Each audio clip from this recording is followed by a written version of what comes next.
It's the first evening of our passage from Hilton Head Island to Ponce Inlet in Florida. We left Hilton Head at about 10:45, and we expect to be arriving in Ponce 2 days later at about 1 to 2 p.m. But yeah, it's a chilly night, probably like 55 degrees maybe, mid 50s, and seas are about 2 feet, so they're kind of sloppy. They got a little bit of slop to them. They're maybe trying to change direction, I don't know. We're getting about 10 knots with maybe some 15 knot gusts, and we should be doing pretty much averaging through the night. We should be averaging around 4.5 knots. Yeah, it's just a beautiful evening and a beautiful sunset.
It is the morning of day 2 on our passage down to Florida.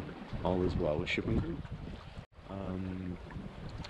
We have been making probably an average of 3.5 knots, which may not put us to Ponce in time, so it's possible that we'll opt for St. Augustine instead.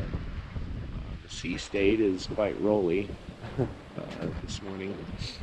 That was in the forecast, 4.5 foot waves.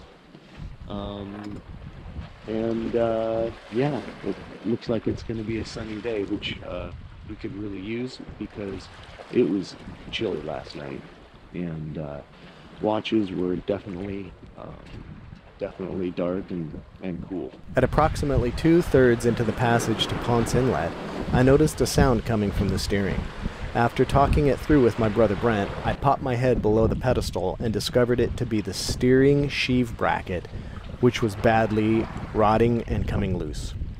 Upon that discovery, I made the decision to head due west to get closer to shore in case of an emergency, though I do have an emergency tiller to steer with in case there is a wheel system failure.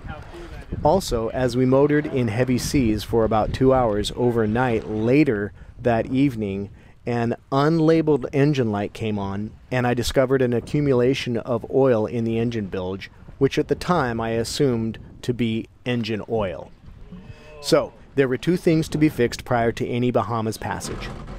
These swells were pretty boisterous, between 6 and 7 feet I estimate, and of course the camera does them no justice. Well, it is Saturday, and we made it into Ponce Inlet, and while I was going for what I thought would be an ultra cool anchorage, I ran aground. So it is low tide, and I'm gonna wait for the tide to rise and hopefully get off of it. First anchorage here in Ponce.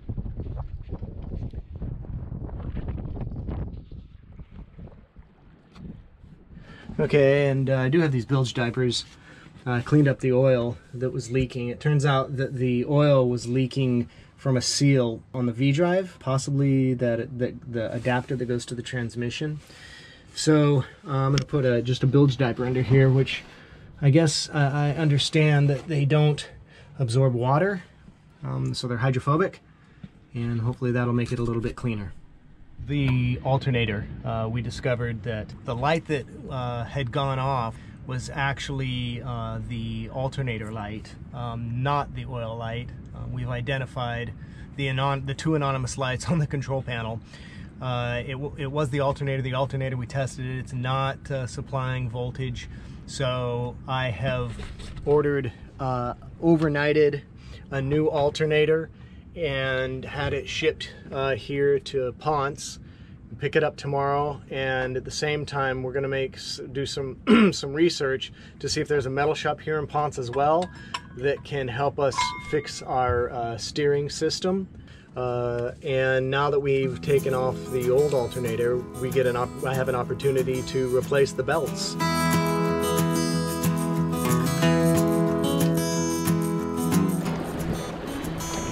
So I'm heading to Chicken Island. There's a dinghy dock there where we could pull the dinghy up and catch an Uber to the FedEx store where our new alternator is waiting. Grab that, go to the hardware store because we still got to get the pulley off the old alternator, and we need a socket for that. And once we do that, we head back and get back on the dinghy, back to the boat, install the alternator so we can head out of here tomorrow finally. All right, so made it to the public dock here, and I've called an Uber, and then right around here found a 110 outlet, so I can charge up the battery for the 1.5, 1.6 mile return, but knowing that we can really throttle it, you know, which the efficiency curves goes down the higher the output is, but yeah, knowing that we'll be topped off and really charged, we will be going against a little bit of wind and current. We got our Uber driver coming up. Probably smarter for you to flip the return because you're just going to be charged for wait time as opposed to speed. We picked up the new alternator, and Brent went to AutoZone, got ourselves socket so that we could pull the pulley off of the old one. Turned out that the new one came with the pulley. It's just a little smaller diameter. Hope that we can connect that and there will be enough swing room to tension it against the motor.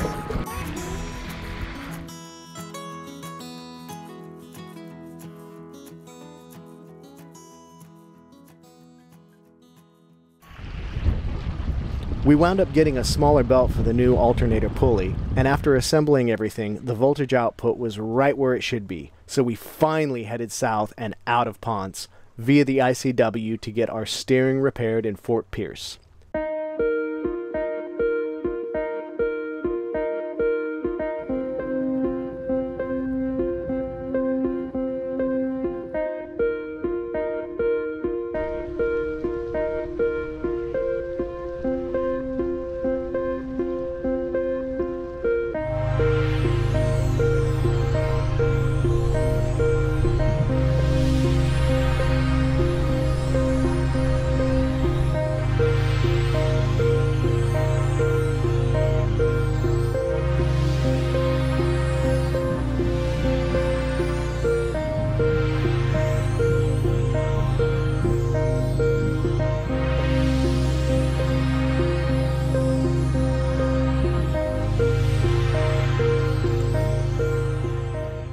We pulled the sheave frame late in the evening after getting a slip at Fort Pierce City Marina, which was a great idea by Brent in order to expedite incidentals and get it installed with minimal setbacks. One sheave bracket removed. Yeah. This completely explains all of the chunks of metal that have made their way forward into the engine bilge. And there's just chunks and chunks of mild steel all over. We're currently in Fort Pierce City Marina. I'm expecting any moment now to get a call from the fabricator. They've had it for 2 days now. I called them this morning just checking in on where it was at, and they said they rebuilt it entirely out of stainless steel and they were going to finish it up by the end of the day. So once we get that bracket installed, we'll be able to reassemble and recalibrate the steering, and we can finally move on to where we want to be, which is crossing the Gulf Stream to the Bahamas. But yeah, the steering is obviously pretty important to a successful crossing of any kind. Thanks for watching this episode, and I'm going to do my best to continue to put out episodes every 2 to 3 weeks. But in the meantime, I've been doing little shorts, so hit the subscribe button and click to get alerted so that you don't miss any of it. And if you want to get involved and you want to help out with this, I do have a Patreon. It is in the description. I will see you guys in the next 2 to 3 weeks.